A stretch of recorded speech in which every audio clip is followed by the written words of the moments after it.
China's medical sector facing an unprecedented year-long probe. Over 150 hospital leaders, including Communist Party leaders, now facing investigation.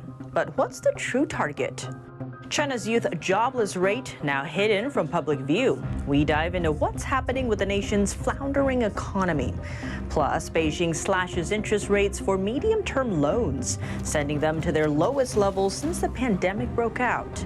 And the Chinese defense minister is meeting his Russian counterpart as Washington struggles to get Beijing to pick up the phone for military talks.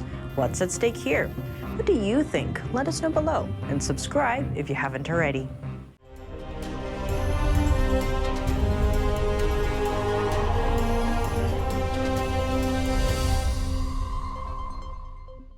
Welcome to China in Focus. I'm Tiffany Meyer. China's medical sector facing new pressure. A wide-ranging anti-corruption campaign is kicking off across China. It covers everything from drug manufacturing to medical insurance. While such clampdowns are seen as routine in China, Bloomberg reports this one would last a year. Reports note the probe is sending shockwaves through the medical sector across thousands of multinational companies. Over 170 healthcare professionals under investigation. That's according to data by a Beijing-based healthcare provider. China's healthcare stocks slumped in response Tuesday, with the main index down 13% year-to-date. Most of the clampdown's targets fall under lower-tier cities across China, but reports suggest it's just getting started. An insider with Shanghai's medical sector telling Radio Free Asia this probe goes back 20 years to when computer records first began. The healthcare sector is the latest to come under scrutiny by Beijing. In the past, the tutoring, fintech, and property sectors lost trillions of dollars in the process. Amid the healthcare crackdown, recently leaked documents from Beijing's City Health Commissioner reveal a secret directive seemingly to laundering bribery funds.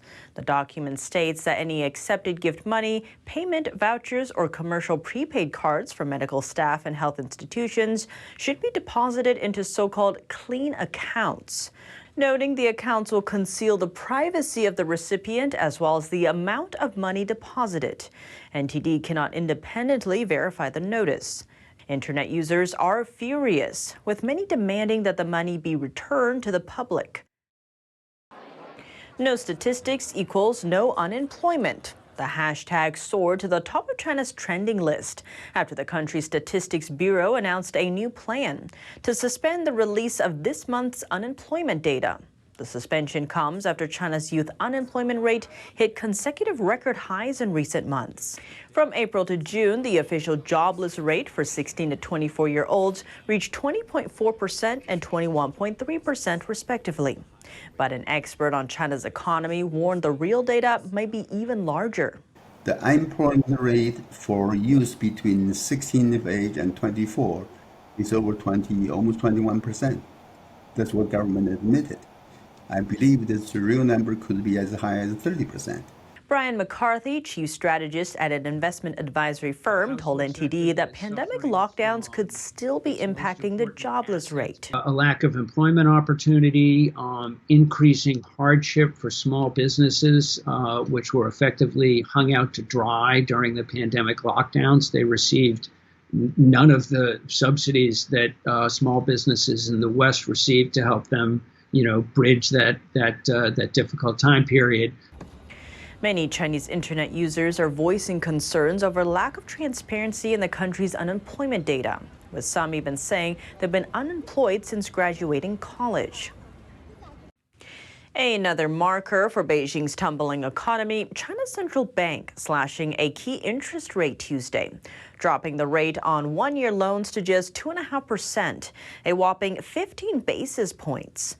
Besides that medium-term cut, the bank also cut one of its short-term lending rates by 10 basis points. The unexpected rate plunge comes as the biggest one since the start of the pandemic, driven by attempts to stabilize the country's property market woes, slumped demand, and slowed consumer spending. But the rate cut comes with its own penalties. China's yuan sank to its lowest point since November on Tuesday, further widening the gap with the U.S. dollar. Are foreign investors losing interest in China? Massive sums of American and European money have been injected into the Chinese market through hedge funds. Yet foreign inflow is now facing a continuous decline, going on for 2 years in a row. Here's what analyst Robert Halver of Baader Bank had to say on why. China now has serious problems: domestic deflation, a massive real estate crisis. You just don't get the goods, the investments that you used to get. So China is certainly in a state of unease at the moment.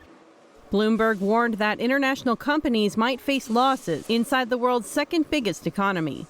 Financial database Preqin also showed that over 60% of funds invested in China failed to make money in the first half of this year. That set off alarm bells in the financial community, since it marks the second year of financial losses. In 2022 alone, more than 2/3 of China-focused hedge funds lost money. Huge losses are sapping people's appetite for China's assets. Some hedge funds have said they're seeing less demand for China from Asia and foreign investors. Inside China, strict policies are hitting private companies and e-commerce hard. That's alongside Beijing's mounting geopolitical tensions with the U.S. A new report says China's birth rate could be in even worse trouble than we thought. Data shows it sank to a record low in 2022, coming in at just 0.9%. That's a near 70% drop compared to pre-pandemic stats. According to experts, China now ranks near the top of the list for the world's lowest birth rates. It's also estimated to have one of the worst cases of an aging population among all largely populated countries. The regime is struggling to backpedal after ending its infamous one-child policy in 2015. Now it encourages bigger families, urging 3 children per couple. But Chinese internet users say they're not buying into that idea, with many social media comments suggesting birth rates will continue to fall unless authorities take action on issues like education, healthcare, and housing costs. Likewise, China's slowing economy has left young people fighting a high unemployment rate, putting strain on the possibility of starting families. China's defense minister is visiting Russia and Belarus in a show of support, which the West has sought to isolate over Russia's invasion of Ukraine. Speaking in a security forum there, the minister says it's important to communicate openly. Here's more. China is vowing to improve its military ties with a string of countries. The U.S. is not on that list. The country's defense minister, Li Shangfu, spoke at a recent security conference in Moscow. He said Beijing is willing to elevate its relations with Europe and deepen military cooperation with neighbors, including members of the Association of Southeast Asian Nations. He went on to say China would further friendships with African, Latin American, the Caribbean, and Southern Pacific nations. Li also sent out a warning while in Moscow, saying Beijing would not allow anyone to interfere in the Taiwan issue, and calling the matter part of China's internal affairs. Playing with fire and attempting to control China with Taiwan will inevitably end in failure. The comment following Taiwan's vice president making a stopover in New York City last Saturday. He's also a frontrunner in the island's upcoming presidential election. Military tensions are rising between the two superpowers. China has refused military communications from Washington. That's to protest a military sanction the U.S. laid on China 6 years ago. On the other hand, China and Russia are tightening their relations. I'm confident that today's meeting will contribute to deepening traditionally friendly ties between our ministries and armed forces and strengthening global and regional security. The two countries' defense ministers just met in Moscow on the sidelines of the Security Forum. Unmanned aerial vehicles, guided missiles, and long-range weapon systems. Those and more shown off by China for the Russian defense minister Monday. The showcase was part of a military expo near Moscow. Around 85 foreign companies joined the yearly forum, as well as organizations from 7 countries. According to video released by Russia's defense ministry, the nation's military chief also inspected equipment from Iran and India. During the tour, he praised his country's new fighter jets and its so-called accomplishments in Ukraine. He then criticized the Western equipment as, quote, far from flawless. That exhibition also featured several armored vehicles built in the West. At the forum, the Russian minister also ordered the production of short-range air-to-air guided missiles. The weapon is capable of striking targets at all angles and is highly maneuverable in air combat. What's it like to lose your freedom inside China? Separated from family members and children, granted just 10 hours of sunlight for one full year. An Australian love letter details the harshness of life inside a Chinese jail cell. Her story now serving as a cautionary tale for other Western expats living in China. Here's more. A love letter to 25 million people. After being detained in China for 3 years, for the first time, former Australian anchor Chung Lei was able to send a letter home, which she addressed to all Australians. She wrote that in her cell, the sunlight shines through the window, but I can only stand in it for only 10 hours a year. Adding she hasn't seen a tree in 3 years, and she relives memories of every bushwalk, river lake, beach with picnics and psychedelic sunsets, secretly mouthing the names of places I've visited and driven through. Chung's partner back in Australia said it was heartening to receive the letter, but he also feels a sense of guilt. He was at a meeting in Brisbane at the time.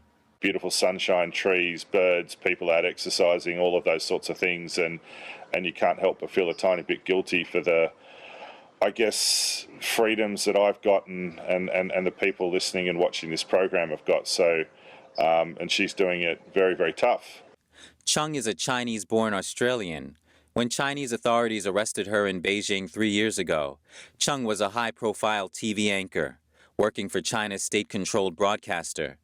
Beijing accused her of leaking state secrets without giving details. Chung's arrest came a year after Australian relations with China took a plunge. Beijing has also detained dozens of foreigners on espionage charges. Examples include Michael Spavor, a Canadian consultant, and Michael Kovrig, a former Canadian diplomat. Just this May, China sentenced a 78-year-old American citizen to life in prison. The charge is related to spying. China did not give details. The State Department has warned Americans to reconsider travel to China. As for Chung, she had a closed-door trial last year and has yet to receive her sentence. There have been speculations that Beijing might use Chung as a bargaining chip with Australia.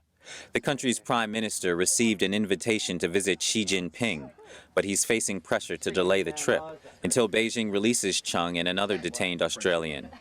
I have been invited to visit China. I do want to visit China.